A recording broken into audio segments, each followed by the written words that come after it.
అందరికీ నమస్తే. ఈరోజు మనతో ఉన్నారు ప్రముఖ జ్యోతిష్య నిపుణులు జంధ్యాల శాస్త్రి గురూజీ గారు మనతో ఉన్నారు.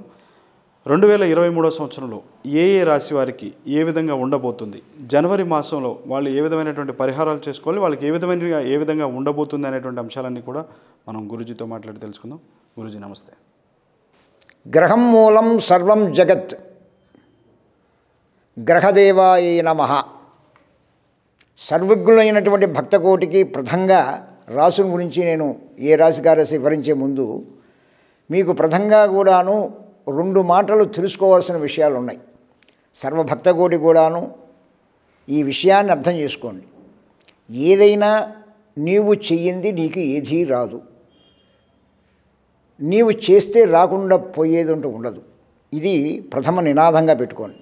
ఎప్పుడు కూడాను నిరుత్సవుడవాకండి, నిరాశ చెందవాకండి, నిస్సులకు లోనవ్వాకండి, ఆత్మవిశ్వాసాన్ని వెన్నాడవాకండి, నెగటివ్గా ఆలోచించవాకండి, జీవితాన్ని గురించి నెగటివ్గా ఆలోచించవాకండి. ఎట్టి పరిస్థితుల్లో కూడా విజయం మందైనటువంటి ఎప్పుడు ఒక కాన్ఫిడెంట్గా మనం మైండ్ సెట్ని పెట్టుకోగలిగితే విజయం వస్తుంది.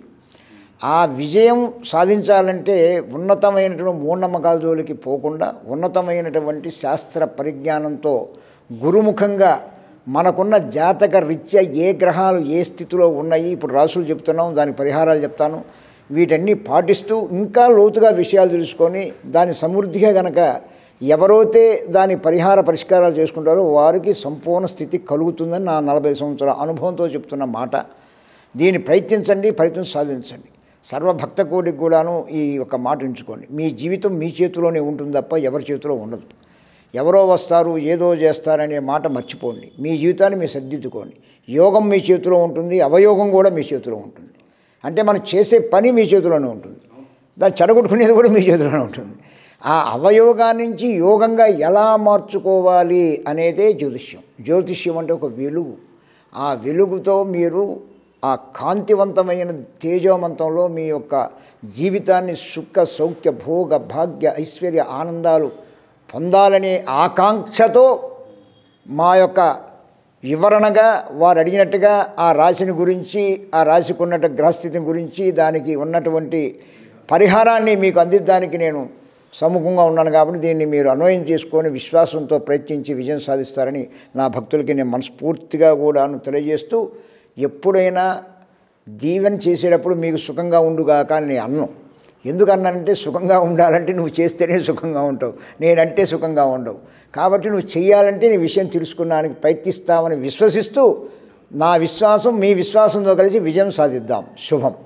గురూజీ, ఇక్కడ కర్కాటకి సంబంధించిన రాశి వ్యవహారాలు చూస్తే వారికి అసలు ఫలితాలు ఏ విధంగా ఉండబోతున్నాయి, రాజపూజ్యం కానీ అవమానం కానీ ఆదాయ వ్యయాలు కానీ ఏ విధంగా ఉండబోతున్నాయి, వాళ్ళకు ఉన్నటువంటి రాబోయే సమస్యలు ఏంటి, వాటికి పరిష్కారాలు ఏంటి? ప్రధానంగా నువ్వు అడిగినట్టుగా మన కర్కాటక రాశి వారికి సంవత్సరాంతం ఉన్న ఆదాయ వ్యయాలను ఒక తర చూసినప్పుడు 13 ఆదాయం, 10 ఖర్చు, 6 రాజ్యపూజితం, 5 అవమానం ఉంది. కాబట్టి కొంచెం సేఫ్ సైడ్లో ఉన్నారని మనం భావించవచ్చు. దాని గురించి పూర్తి వివరాలు మనం చేసేటప్పుడు మనం ఉగాది పంచాంగ శ్రవణంలో చూసుకున్నాం. ఇప్పుడు ప్రధానంగా మనం ఈ కొత్త సంవత్సరం నూతన సంవత్సరంలో ఈ జనవరిలో కర్కాటక రాశి వారి గ్రహగమనాలు ఎలా ఉన్నాయో ఒకసారి చూసుకొని ఆ గ్రహగమనాలను బట్టి మిగతా పరిస్థితులు చెప్పి దానికి పరిహారం అందిద్దాం. ఈ కర్కాటక రాశి వారికి ప్రధానంగా కూడా గురువు నవభాగ్య స్థానంలో ఉండటం అనేది చాలా ఉత్తమోత్తమం. ఆయన తన యొక్క పంచమ దృష్టితోటి కర్కాటక రాశిని చూడటం జరుగుతుంది. కాబట్టి మంచి యోగాన్ని ఆశ్చర్యంగా చూసుకుంటూ ముందుకు వెళ్ళేటువంటిది, ఒక ఏదైనా పనిని సాధించుకునే శక్తి సామర్థ్యం, ఒక కీర్తి ప్రతిష్ట ధనం నిలబెట్టుకోవడానికి గురువు అనుగ్రహం అనేది బాగా ఉన్నది. ఇది మంచి సమయం కూడా భావించవచ్చు. అలాగే రాశికి లాభస్థానంలో కుజుడు ఉండటం కూడాను వివాహ ప్రక్రియలు ప్రారంభించవచ్చు. వివాహాలు అవడానికి కూడా అవకాశాలు వస్తాయి. దాంపత్యం ఇంతకుముందు ఏదైనా ప్రాబ్లమ్స్ ఉన్నా కూడాను తీర్చుకునేదానికి అవకాశం వస్తుంది. అలాగే కూడాను అద్భుతంగా రియల్ ఎస్టేట్ వ్యాపారం పెంచుకునేదానికి అవకాశం వస్తుంది. అలాగే కోర్టు వ్యవహారాలు పరిష్కారం చేసుకునేదానికి అవకాశం వస్తుంది. దూర ప్రయాణాల్లో విజయం సాధించడానికి అవకాశం వస్తుంది. ఇన్ని కారణాలు కుజ గురువుల యొక్క యోగం అనుకూలత చాలా బాగుంది. అలాగే ఈ రాశికి దశమ స్థానంలో రాహు ఉన్నాడు. కాబట్టి చేసే వృత్తిపరమైన పనుల్లో చిన్న చిన్న ఆటంకాలు కలిగేదానికి అవకాశం వస్తుంది. దాన్ని సర్దిద్దుకోవాలంటే రాహు అనుగ్రహం కావాలి. అలాగే రాశికి చతుర్థ స్థానంలో కేతు ఉన్నాడు కాబట్టి కుటుంబంలో మనం చాలా నిదానంగా వాళ్ళ విశేషాలన్నిటి కూడాను అర్థం చేసుకుని పోవడం ప్రయత్నించాలి. లేకపోతే వాళ్ళేదో మన మీద లేనిపోని అపోహలు ఇచ్చే అవకాశం కల్పిస్తుంది, అంటే నిందలు పడే అవకాశం వస్తుంది. అలాగే రాశికి లాభాధిపతి శుక్రుడు, రాశికి శని భగవానుడు సప్తమ స్థానంలో ఉండటం వలన కాస్త సినీ రంగం, కళారంగం, కాస్మోటిక్ రంగం, గృహాలంకార రంగాలు, అలాగే కూడాను ఏదైనా వాళ్ళు చేసేటువంటి నగలు, ఈ నగలకు సంబంధించిన దుకాణాలు వాళ్ళ యజమానులకి కాస్త అది అంత శోభాయమానం జరగదు. లావాదేవీల్లో కానీ ధన ఆపేక్ష కలిగించే విషయంలో కూడా ఇబ్బంది జరిగేటువంటి అవకాశం మెండుగా దండిగా వస్తున్నది. కాస్త జాగ్రత్తగా ఆచితూచి వెళ్ళాలి. దీన్ని బట్టి శుక్రుడు, శని భగవానుడు, మనం ఇప్పుడు చెప్పుకున్నట్టుగా రాహు కేతువులో అనుగ్రహం కావాల్సి వస్తుంది. ఇకపోతే ఈ రాశికి అద్భుతంగా కూడాను 6వ ఇంట్లో ఉన్నటువంటి రవి బుధులు కూడా యోగాన్ని ఇస్తున్నారు.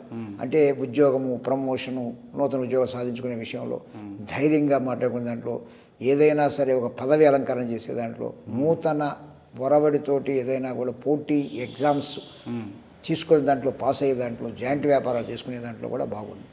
అంటే టోటల్గా మనం ఒక తరచు చూసినప్పుడు కర్కట రాశి వారికి గురువు, రవి, బుధ, కుజులు అపారమైన యోగాన్ని ఇస్తుంటే, శని భగవానుడు, శుక్రుడు, రాహు, కేతువు అనుగ్రహం సాధించుకుంటే ఇవన్నీ ఫలితాలు వస్తాయి.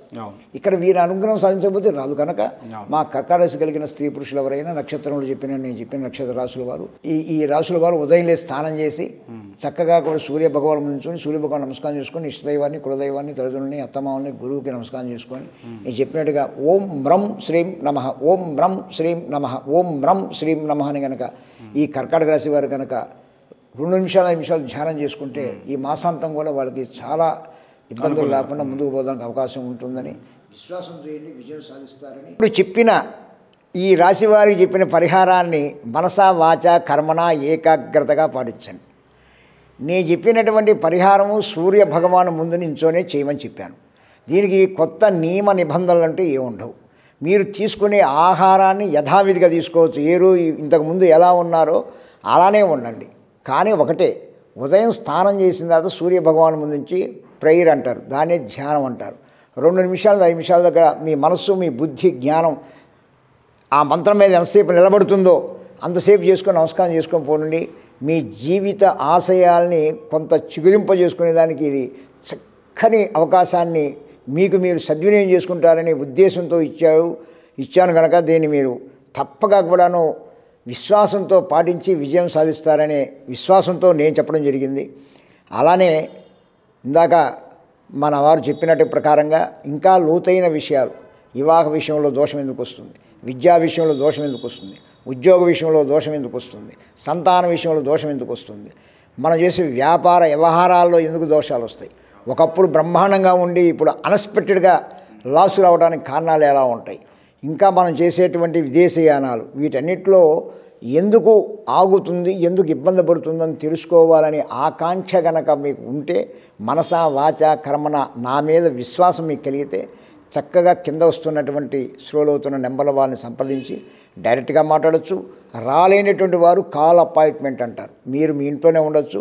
మీరు శుభ్రంగా సంవత్సరం, నెల, రోజు సమయం ఉంటే లేదా పేరు పంపిస్తే నేను స్వయంగా రాసి ఏ నక్షత్రం, ఏ రాశి, ఏ లగ్నం, ఏ తప్పు ఉంది, దానికి ఏం పరిహారం చేయాలి, దానికి ఏ మంత్రం పంపించాలి సవివరంగా మీకు తెలియజేసి మళ్ళీ ఇవన్నీ కూడా మీకు వాట్సాప్ ద్వారా మీకు వాట్సాప్లో పెట్టి మంత్రాన్ని కూడా వాట్సాప్లో పెట్టి ఇది అయిన తర్వాత 40 క్రోతల మళ్ళీ ఉచితంగా నాతో మాట్లాడేదానికి కూడా అవకాశం నేను కల్పిస్తాను. ఎందువల్లంటే నా యొక్క భక్త కోటికి ఒక శుభం జరగాలంటే ఏదో వాళ్ళు ఒక తర పారితోషికం ఇవ్వంగానే నేను చెప్పేసి నీకు నాకు సంబంధం లేదని మీ జీవితాన్ని చక్కదిద్దేంత వరకు మీకు సంపూర్ణ విశ్వాసంతో మీరు కలుస్తూ మాట్లాడుతుంటే నేను మీకు అన్ని వివరాలు చెప్పడానికి సిద్ధంగానే ఉంటాను.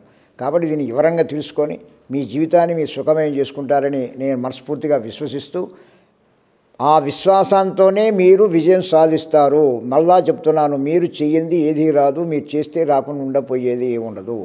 తెలుసుకోండి, మెసులుకోండి, విజయాన్ని సాధించండి. భక్తులందరికీ కూడా శుభం. నమస్కారం. జంధ్యాల గురూజీ శాస్త్రి గారు మనకి ఎంత క్లియర్గా వివరించారు.